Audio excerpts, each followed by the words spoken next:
Welcome to Reflections. This is my attempt at doing a podcast, doing an actual podcast format. Been thinking about doing this for years, and I finally just decided to do it.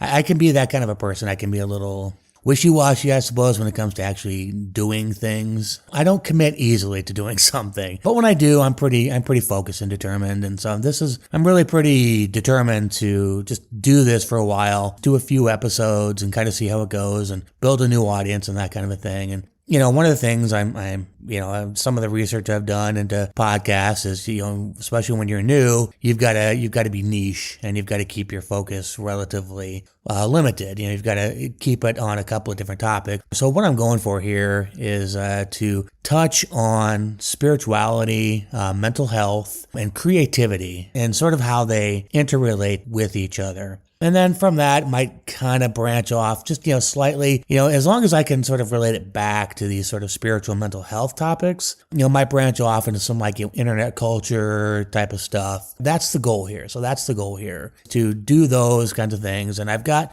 some ideas. It's going to be kind of a mix of interviews and then just me monologuing for, however long, 20, 30 minutes, whatever it ends up being. So I do have one interview lined up right now, and I won't divulge who it is quite yet. Kind of a controversial figure in his social circles. But today, I think what I want to focus on is trauma and outrage. This is, I think, very much a mental health, but also spiritual. I think mental health and spirituality really, in a lot of ways, go hand in hand. So I see, in a lot of the circles that I have been running in on the internet for a while, several years, I see a lot of trauma.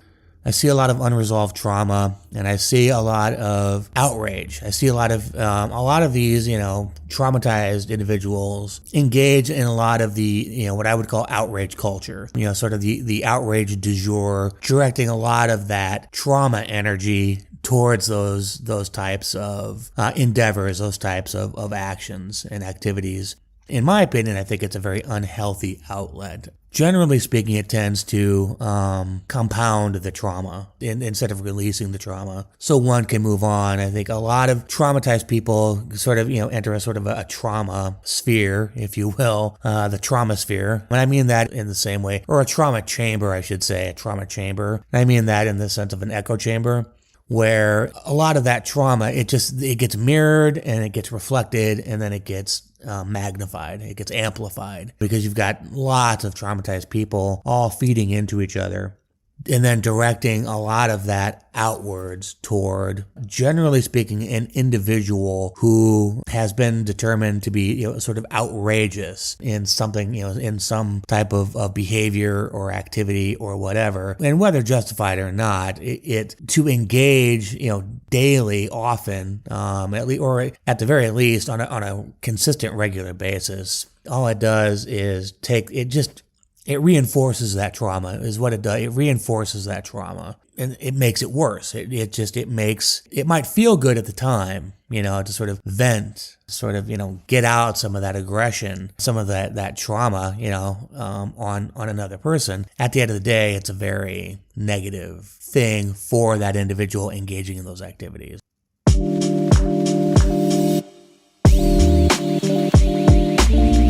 So I think what we'll do here is, try to drill down on some of this stuff, kind of take somewhat of a deep dive into this topic, and hopefully unpack a little bit of it, and maybe help some people out here, kind of looking at it from a very different perspective, hopefully for most of you, and hopefully that you can start to see it from this perspective, at least consider it, to at least consider this perspective, and perhaps integrate it into your daily routine. So with that said, let's do this.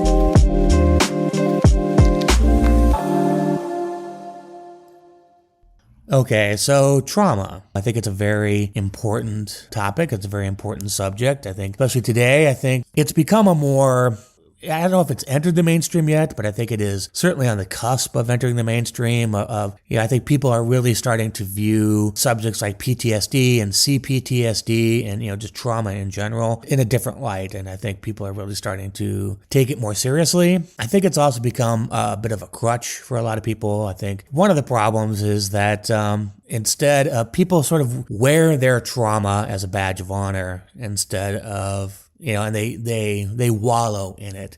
And I've talked about this elsewhere. That's essentially, it's one of the characteristics of PTSD is that, that traumatic event, whatever it was, war or, a beating, some kind of a domestic beating situation or some kind of, deep emotional neglect, that kind of stuff, that creates, especially in childhood. We can get into some of that here, some of that childhood neglect and some of the childhood abuse, emotional, physical, of course. But I think, that's one of the aspects that people are really starting to realize is a legitimate thing is emotional abuse can be and perhaps in some cases more damaging and traumatizing than physical abuse and neglect. Well, physical neglect would be not having food and not having shelter and that kind of stuff is what I would call physical neglect. But emotional neglect, parents who don't love their children, you're not getting regular attention, you're not getting regular hugs and love and affection, and your parents aren't supporting you beyond the physical stuff. Maybe you do have a nice house and a nice car and all those kinds of things, the sort of the material trappings, which are often indicator of success in our society, and so that's one of the things too. And I forgive me for going off on tangents here, and let me just touch on this and then I'll bring it back. But I think we do live in a relatively superficial society, shallow society, where material success is like the indicator of you're okay. That if you have these things, if you have a nice house and you have a car and food on a regular basis and big TV and, the internet, fast internet, the latest fashions, whatever it is, then you must be okay. You must be successful. And so, and then the emotional neglect side of it often gets sort of, poo-pooed, if you will, or, sort of avoided or, because often what you will hear is, when you do try to bring up these subjects of emotional neglect is that, well, you have a roof over your head and you have, this and you have that. So what are you complaining about? Right. And so I'll try to get deeper into that as we go along here. So let me first, as we kind of move along here, let's define trauma. Let's define trauma first of all, so that we're kind of all on the same page here. I'm using the built-in dictionary on my AirBook here. So trauma, noun, a deeply distressing or disturbing experience, a personal trauma like the death of a child, emotional shock following a stressful event or a physical injury, which may be associated with physical shock and sometimes leads to long-term neurosis. Okay, that's an interesting long-term neurosis. I think that's a very important distinction to make here. So, and then sort of the example they give, the event is relived. There you go. You're grinding on it over and over and over again in your head. That's PTSD. That's like a central characteristic of PTSD is just constantly going over it in your head and being unable to not do that. So the event is relived with all the accompanying trauma. So, and then that trauma compounds. I mean, this kind of stuff goes on for years, decades in some cases. And so, that trauma, it gets embedded into you, right? Let's look up the definition of neurosis here, shall we? Okay, neurosis, noun, a mental condition that is not caused by organic disease involving symptoms of stress, depression, anxiety, obsessive behavior, hypochondria, but not a radical loss of touch with reality. Okay, compare with psychosis. Okay, so neurosis is psychosis' little brother or little sister, right? Kind of not quite as intense or bad, if you will. Okay, so now that we know what we're kind of working with here, let's just sort of go into I'll kind of relate some of my own personal issues with this just as examples. I think some of this is very relatable. That's why I'm going to kind of touch on this briefly anyway, just to kind of, give, hopefully give some examples of, what we're talking about here. And so, as a child and, growing up, I grew up in a narcissistic family and I didn't know, because spent a lot of time. I spent most of my life sort of, researching into mental health topics and psychology and spirituality, and, they all kind of interrelate. And so I spent a lot of time just trying to understand myself, right? And just kind of going off of that Greek principle of know thyself, right? And so that's one of the things, because there was such a disconnect between my experience and what I was being told was my experience, right? From my parents, from my family, and from society. There was this sort of, what is your problem kind of a thing. There's nothing wrong with you, nothing that bad. You had nice things. Your parent, your dad was rich, so therefore you were well off. And so, it just really, it gets especially when your family, your parents, your dad are successful, people just, that's what they see. And because they're not there to experience the rest of it, they just don't understand that it wasn't a positive environment, right? And so the environment I was raised in, and let me finish that point. I apologize. I try to, wrap up these points as I move along here. So the point I was trying to make there was, I discovered around 2012, I think. 2012, somewhere in the frame of like 2011 and 2013. I forget exactly. I read a book about narcissistic families, and it was like, boom, this is it.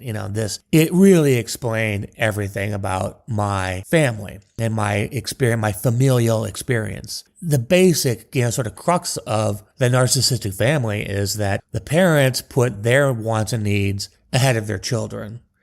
The children are basically sort of like accessories to the parents, and in a lot of cases a nuisance, right? And so you're expected, and this is a very common thing. And so that's why it is a hard thing to sort of sell and break through and sort of get people to sort of, see it from this perspective, because it is very prevalent, especially kind of like, Gen X up, because, Gen X, I'm Gen X. We were the original latchkey kid, because our moms went off to get jobs. My mom went off and got a job as a secretary. Now an administrative assistant, is what they call that. And so I was from second grade on, and really before that even, but it was just, I was expected to take care of myself is the point I'm trying to make here. You're on your own, kid. It's kind of like the slogan that I sort of, developed, as I got older and more knowledgeable about these kinds of things. You're on your own, kid, and, cook for yourself, clean for yourself, do your own laundry, all that kind of stuff. And there was, and then along with that though, too, was, there was no education or teaching or leadership or guidance in the house, because my parents were off doing their own thing, and on the weekends they would go out and, party and hang out with their friends. Like, for example, almost consistently on Saturday nights, and I was left with a babysitter for, I don't know, I think up until like the third or fourth grade, I think, because then I actually made kind of a stink about it that I don't want a babysitter anymore, around that time. But, for the first few years, at least I had a babysitter on, Saturday nights. My parents would go out and they'd stay out till, 1 in the morning. They wouldn't come home till like, 12:30, 1 in the morning often, because they were just out doing their own thing. And that was my parents, that was just the way they were. They were more interested in having fun and doing their own thing than raising children. So, I grew up in that environment where I wasn't raised by my parents. They didn't teach me anything. They didn't educate. They didn't guide. There was no affection. There was no love. It was a loveless home, right? And so, I just didn't get anything from my parents, because they were just, so into their own thing. And I do remember those, Saturday nights, and I was completely alone. I was watching Saturday Night Live by myself, as a little fucking kid, which I thought was fun. And then there was this on Saturday nights, after Saturday Night Live, there was a show called Creature Feature. This is in Omaha, Nebraska, Dr. Sanguinary's Creature Feature. And he would show all those old, Universal monster movies, and, the Dracula movies, and the Wolfman movies, and, Day of the Triffids, and War of the Worlds, and, just all those old, 1950s, 1940s, 1950s, science fiction and monster movies. And so that was, kind of where I got my first taste of all that kind of stuff, Godzilla, that was always my favorite when they would show Godzilla movies, because it was just like, oh my God, this is just, what the fuck is this? What is this? I've never seen this before. It's crazy. It's awesome. So anyway, so that aspect of it, it was kind of fun and kind of cool, but, so the point I was trying to make here, so, but what would happen is I would get very concerned, are my parents going to come home? I mean, I remember looking out, getting on the sofa because we had a sofa underneath this, big window that we had on the front of the house. And I would sit on the sofa and like look out the window, and worry, are they going to come home? Are they okay? And, this is like consistently for years doing that kind of stuff, right? So, okay, so that was, that's kind of in a nutshell, kind of my experience. It was just, growing up in a loveless home, and I was emotionally neglected. I wasn't physically neglected because as I got into like high school and I started like trying to talk about some of this stuff, everybody just completely shut me down, right? Because I was like, what are you bitching about? You're a good looking guy, you're tall, you've got, your parents are rich, what's your fucking problem, right? Anyway, so, that's a very confusing, it's gaslighting, basically. It's gaslighting, whether, it was intentional or not. It's gaslighting. Hey, you don't have anything to be upset about or, you're fine. There's nothing wrong with you. And so, maybe on some levels, yes, but, on the emotional sort of psychological level, no, not at all. Okay, so there's kind of the backstory, with some of, what I'm dealing with. And so, I was dealing and carrying a lot of that crap with me. And it's deeply embedded into you. And that's one of the things I've learned. It sort of becomes a part of your central nervous system. I mean, it's like, it becomes a part of your cells, that trauma and just, and that all the fucked up, all the messed up psychological stuff.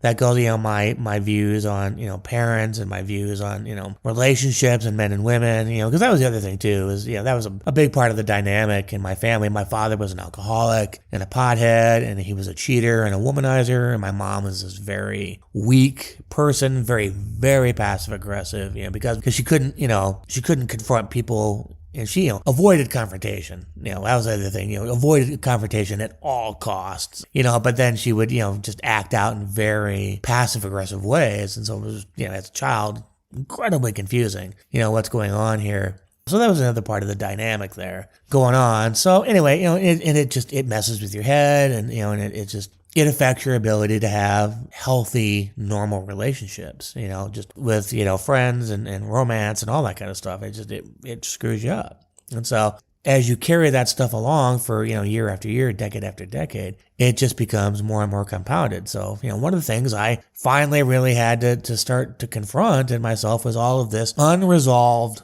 trauma that I had as a child, and then all of the traumatic things that happened to me because I would get into very dysfunctional relationships because I wasn't right, and so I would attract partners who weren't right, and so and then we would just completely fuck each other up even more. How does one overcome all of this? Really is, that is the question. I think ultimately is how do you heal? How do you overcome, and how do you move on from all of this? Because that should be the purpose, or that should be the objective. That should be what you're trying to accomplish, is to, get rid of, to fix yourself and get rid of all this stuff and move on into a more healthy direction. The answer is there are now, especially, there are a lot of different treatment methods for dealing with trauma. CBT, I think, is one, sort of method in therapy. Correct me if I'm wrong. Cognitive behavioral treatment, I believe, is what, and I have never done it, so I don't know. I can't really speak how effective it is. You work with a therapist one-on-one, and you look into it, research it yourself, Google it. If it's something that you think you might be interested in, definitely look into it. One of the other things that they're starting to learn, and I think this is something that really, helped me, unintentionally, because I did a lot of psychedelics when I was younger, from about, 16, 17 up. From about the age of 17, I think is when I did my first. I did peyote. I hated LSD. I did LSD a few times, but peyote, the more organic stuff, the synthetic shit just always made me feel synthetic, which is a weird fucking feeling. But the organic stuff, mushrooms, peyote, mescaline, I forget it. Peyote and mescaline, I think, are the same thing, basically, chemically speaking. Anyway, so, it did kind of open up my mind a bit to this kind of stuff. And, helped me sort of start, on my own, exploring myself, exploring these issues, trying to overcome it. So what they're starting to find out is that microdosing psychedelics can have a huge benefit, a huge effect in therapy and in treatment to help individuals overcome their trauma. Because it gives you that ability to sort of look at it in a different way and then to release it. And that is ultimately, what we want to do here is to release the trauma. We don't want to hold on to it. for decade after decade, and as it completely ruins every relationship that we have, it ruins us, it ruins our ability to be successful in the world and to be just, a good human being, to be a decent person, to be an open, honest, caring, loving, because that really is the goal. And unfortunately, I think, we are very cynical. And so, it's cynicism and being jaded and those kinds of things sort of take over. And so, and that's a big part of it here. And I'll try and touch on some of that here in a bit. But so, that's a big help. Meditation, I know I've talked to a lot of people, meditation doesn't work for me. And, I hear you. And all I would say is just keep trying. Keep going. Some people even kind of mock meditation. I tell you, I've done it. I do it. It works. It really helps. It really does. It changes your vibration. And at the root of it, that's what we're trying to do here. So we're trying to change our vibration. We're trying to get out of that trauma vibration, that negativity, the anger and the depression, because that's what happens to so many people. And I've been there. I know, I've been depressed. I know what depression is like, and I know how it can just wipe you out. It just makes you just not want to do anything. It just makes you, cynical and jaded and not care about yourself, about anyone, and just, all of that kind of stuff. And meditation, back to the meditation thing, keep at it, keep trying, keep, researching it. I mean, if you're serious about wanting to overcome your trauma, then, do that. Be consistent with this stuff. Just, be persistent, persevere, persevere through some of the negative stuff and through some of the, the doubt and the fear and all that kind of stuff. And so keep moving forward. So in therapy, just, straight up regular therapy, talk through this stuff with somebody else and to bounce stuff off of them and to have, to hear their perspective, of what, what's going on here and, to get their input and to get their professional input and that kind of stuff. And I was in therapy, just recently. I ended my therapy, what's it been? Not quite a month ago I ended my therapy, but I was in therapy for, about 7-8 months now, I think. I was in therapy for, because I just, some things had happened in my life. Our relationship ended and I lost Kirby. Kirby died in 2021, and then a relationship with somebody that I cared very deeply about ended in 2022. And I just felt broken and defeated. I just felt lost, empty. I just felt like, now what? I got, and I could see, how I hadn't, for as much work as I'd put into myself, I could see that I hadn't done it all, and I hadn't released a lot of my trauma. So I got into therapy and, kind of talked through some of this kind of stuff. And there are some other methods out there, and I haven't actually done any of these things, but there are, but here's kind of the downside. I just want to interject this is, this is now becoming, sort of the mental health industry is becoming a lot like the medical industry in that, it's big money, it's big business. And so you have to understand that, as these new, treatment methods, as these new, therapy methods kind of, come in and, we can do this and we can heal you this way and we can heal you that way. There is no money in actually healing people. They want to keep you in the system. Once you're in the system, they want to keep you in the system, right? And so, and they come up with all these new, a new method, a new technique, whatever it is. And so, throw your money over here, throw your money over there. So be aware of that aspect of this. And that was one of the things that I really appreciated about my therapist when I told him, I'm done, at least for a while. He's like, yeah, no, I totally understand. You're doing a lot better. You're in a better place. Therapy isn't supposed to be forever. Right. So I really appreciated that perspective, that he's not one of these assholes who just wants to keep you in the system, keep taking your money, that kind of crap. So that is an aspect of all this. That it's a thing. It's real.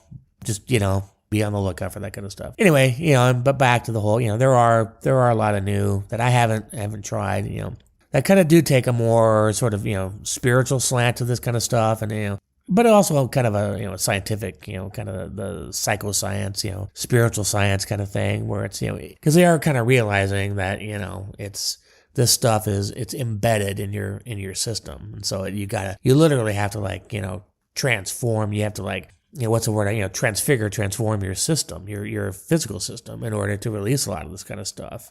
All right. So there's all of that kind of stuff. point I was trying to make here is so I understand. I get it. I've experienced this stuff, and I don't know if I'm like, if I've fully released, but I know I'm at a place where I've released a lot of this kind of stuff, and I can move on. And so, I recommend to people, do your research, look into this kind of stuff if you can afford it, but meditation is free.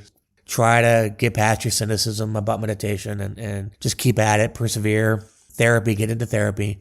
I can't reinforce that enough. There's a lot of online therapy out there now. So, and I actually used an online therapist. One of the nice things about an online therapist is that you can kind of reach out to them. And I think there's probably therapists in the real world you can do this with, but you can reach out to them, if you're having sort of a moment of crisis or a moment of sort of, just being down in the dumps kind of a thing, you can reach out to them, and they're pretty good about responding quickly. But anyway, BetterHelp.com. And I've been hearing they've been getting a lot of advertising lately, so I think they're really starting to kind of grow and hopefully help people. But I did find it helpful. I did, the 7-8 months that I was, in therapy, it was helpful. So it can be a little expensive, and I know that's an issue for a lot of people is they can't afford it, Do your best, whatever you can, to find something that's affordable for you, that therapy that's affordable for you. Get into therapy and do this kind of stuff, because it does work. If you do it, if you're consistent, if you're really putting in the effort, it's like education, you get out of it what you put into it.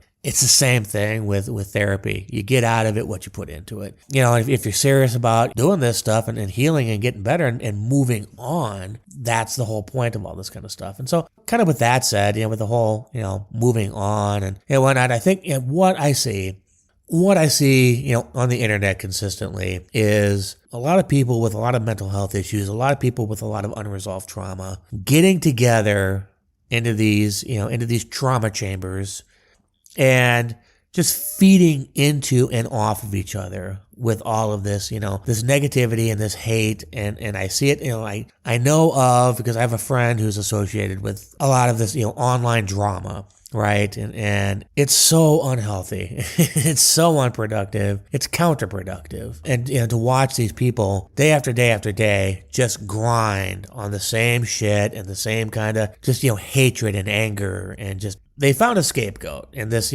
this friend of mine has become a scapegoat for a lot of people. And look, his right or wrong, I'm not even talking about the rightness or wrongness of any of his actions, and mine as well, and so, because I have said some things over the years on the internet that I am not proud of. I kind of did it in, kind of acting out of a place of just, fuck you. A lot of it was acting out of a place of, go fuck yourself kind of a thing, right? It just was. It's not right. I acknowledge I was wrong to do some of those things because it just feels good. I get it. It feels good to sort of, vent in that way, to sort of, get it out in that way. But it's incredibly unhealthy. It's counterproductive. It just doesn't, all it does is just compound things and make things worse. And, you're complicit in the negativity, and I just, it's just something I've been working on for a while now, is to not be complicit in the negativity. It's a very small part of why I'm doing this, but, because I do want to bring a more positive attitude into this, and also a different voice, to, focus on a scapegoat like that, and then to just, day after day, because it's small potatoes, really. It's just, no offense, dude, but this particular friend of mine who has been scapegoated is just, he's a nobody in the grand scheme of things. He's a part of it's convenient because it's the internet, and it's easy to just log on and look at, watch and look and read at what,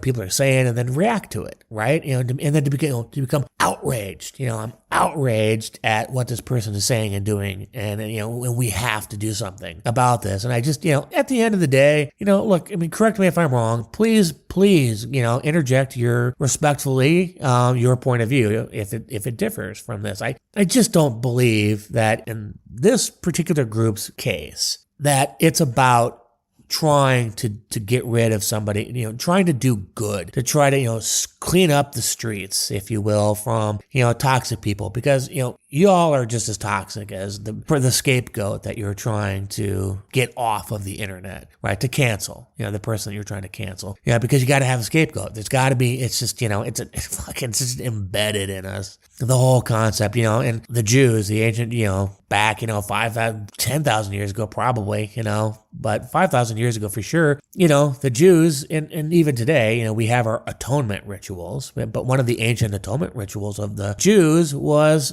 they would sacrifice, I think it was a ram. It was either a ram or a lamb. They would sacrifice a ram, and then they would have a goat. This is where the term scapegoat comes from.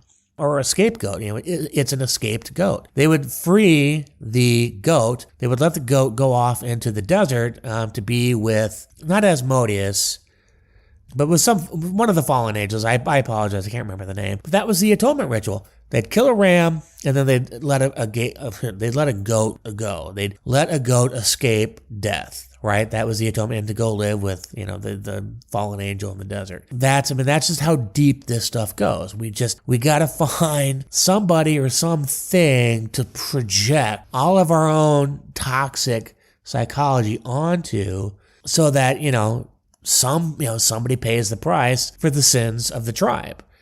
Right, because it's not going to be me, and it's just something that's, in their instance, at least, they weren't sacrificing another human being, they were sacrificing, not to diminish the lives of a goat or a ram or a lamb, but, that was, and I think that's part of why they did it, to avoid destroying the life of another tribe member.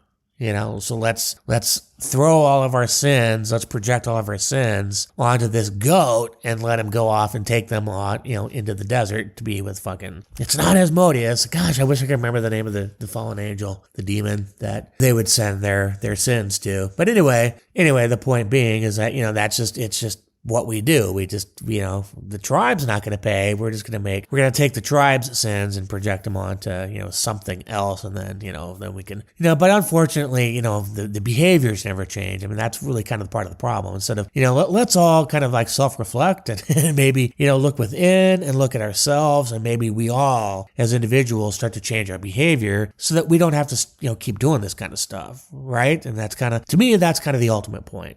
That's like the ultimate objective. Let's actually change ourselves. Let's alchemize our own sins, right? And alchemy is that should be a big part of, but it's not. We just don't. Not enough people understand this kind of stuff, and this is a very deep spiritual kind of an issue. Alchemy, the alchemical process, which is about the whole idea of turning lead into gold. It's a metaphor for an internal process of transforming our negative behaviors, transforming our sinful behavior into, a better behavior. We start making better choices. We start acting like better people. That's the only way this stuff is ever going to change, is if each of us as individuals start taking personal responsibility for our own shit and start making different choices to be better, act better, right? I mean, but what happens more often than not is that, somebody will do something that, the tribe doesn't agree with, and then they will react in the same kind of toxic way back on that person. But, it's justified in most people's minds. That's how they look at it. Well, it's justified because we're just reacting to evil, right? We're just reacting to toxic behavior. We're not toxic because, even though we're acting in a toxic way, we're not really toxic because, they're the evil one, and we're just, but you can't fight evil with evil. I mean, look at the whole Batman saga is all about fighting evil with evil. Right? And look what it does to Batman. It fucking ruins him.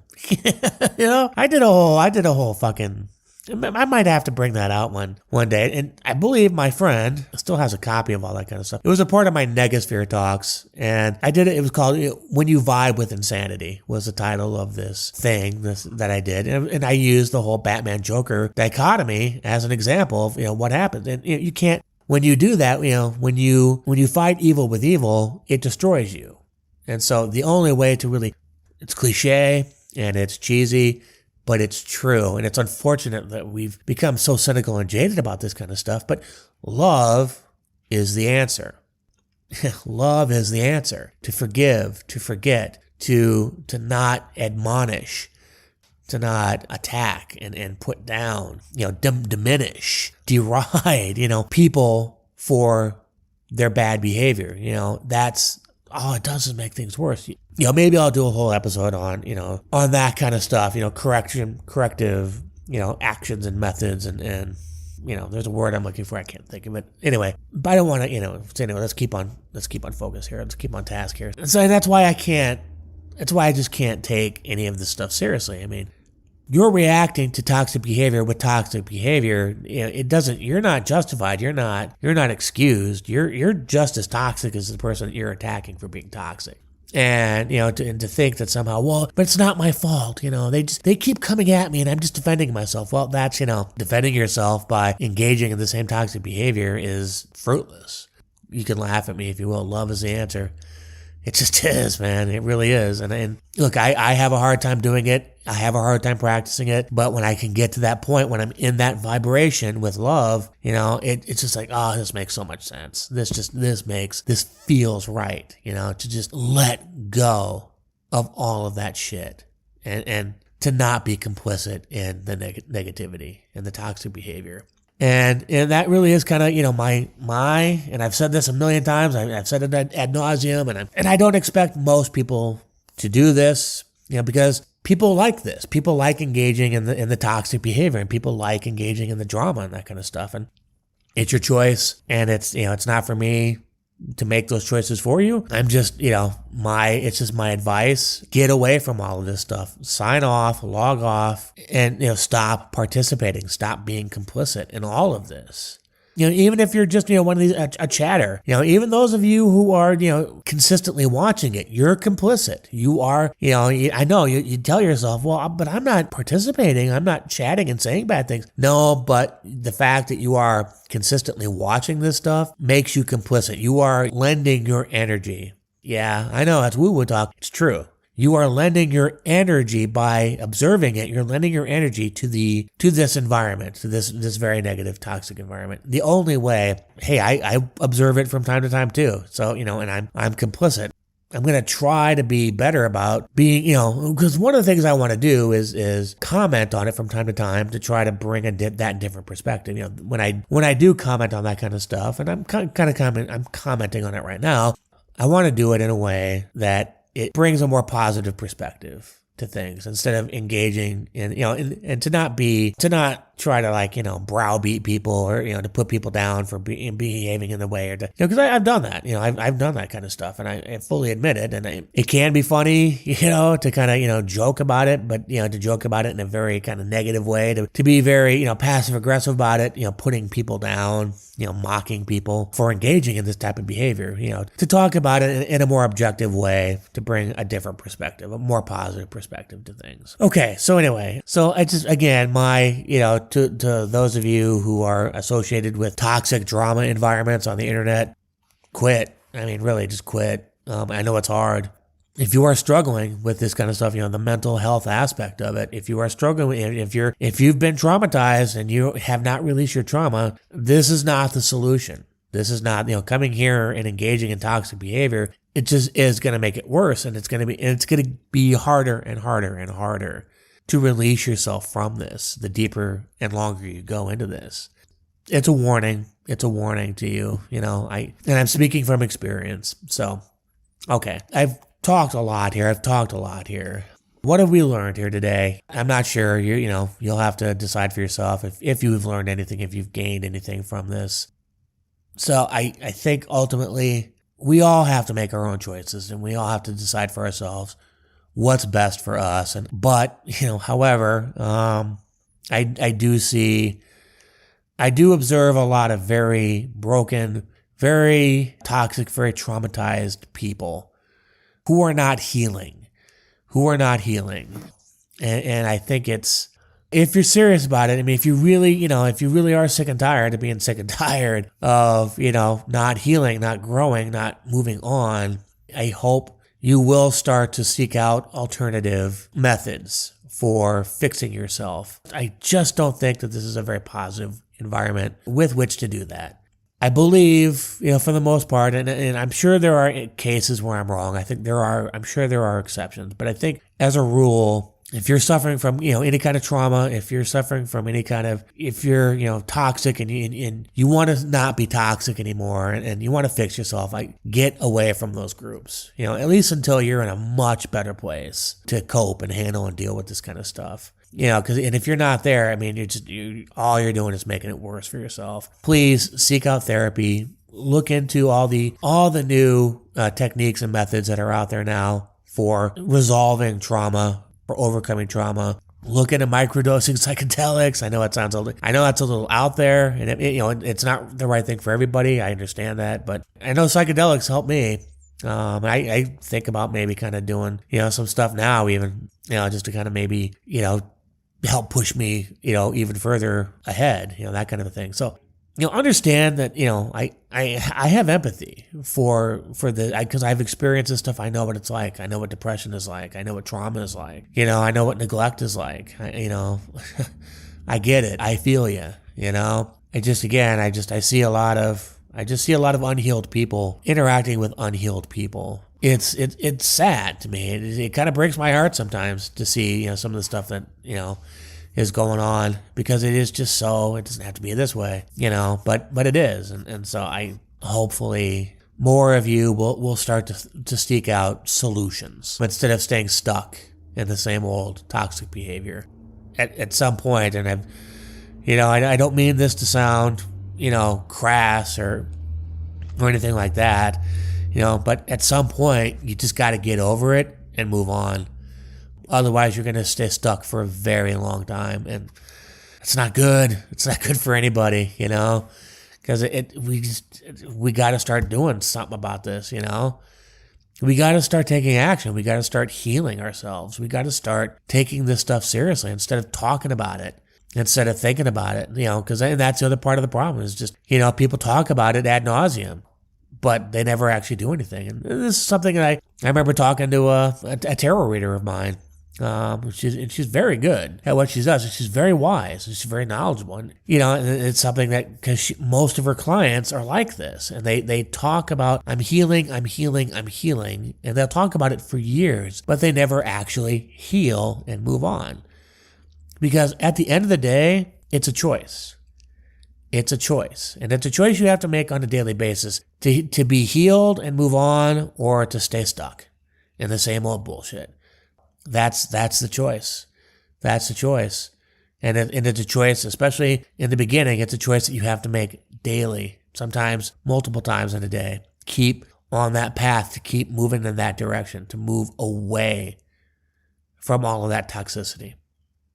I hope this has been helpful to somebody out there. This is my first episode doing this kind of a thing. I will get better at this. Stick with me, subscribe. These podcasts, I'm going to release them every Thursday at 10 p.m. Eastern on Buzzsprout and on YouTube, and I think at some point Spotify. I have to kind of look into this a little bit more.